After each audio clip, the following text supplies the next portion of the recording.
Magandang araw sa inyong lahat. Ako si Aurea C., 46 years old at nakasalukuyang naninirahan sa Quezon City.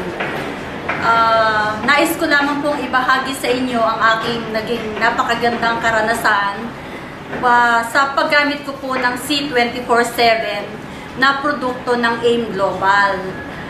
Nais ko pong patunayan sa inyo ang naging napakalaking tulong at naging napakagandang karanasan ko sa pamamagitan ng paggaling na ang aking karamdaman dahil sa C24/7.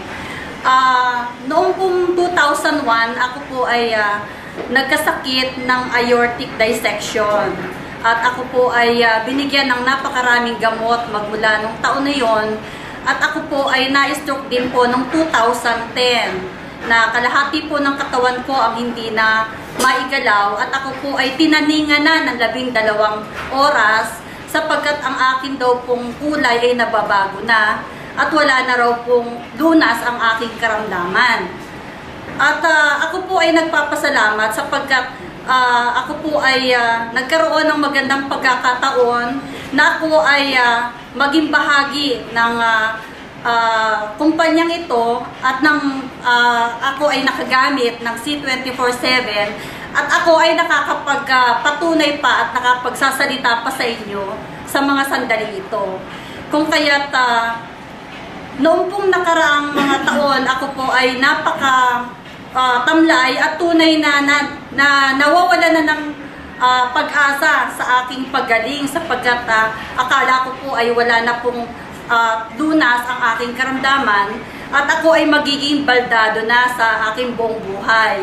Subalit nagpapasalamat ako, magbuhat po ng makilala ko ang ating sister Doreen Torres, ang aking pong ang kanya pong kabiyak na si Mr. June Torres at si Kuya Roger Texon.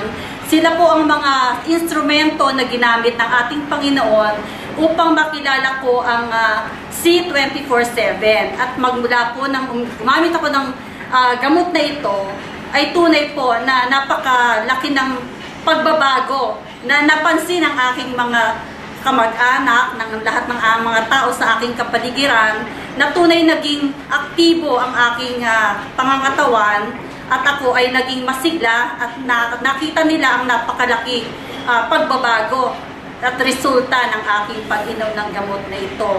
Tunay nga po na ibinabalik ko ang kapurihan sa ating Panginoon, pangalawa sa mga tao na ginamit ng ating Panginoon at ang AIM Global na siyang tumulong at ginamit din ng ating Panginoon upang magbigay ng kalunasan sa mga karamdaman ng mga tao na tunay na nahihirapan sapagkat gumagastos ng napakaraming halaga upang gumaling lamang sa kanilang karamdaman. Maraming salamat po sa AIM Global at maraming salamat po sa inyong lahat.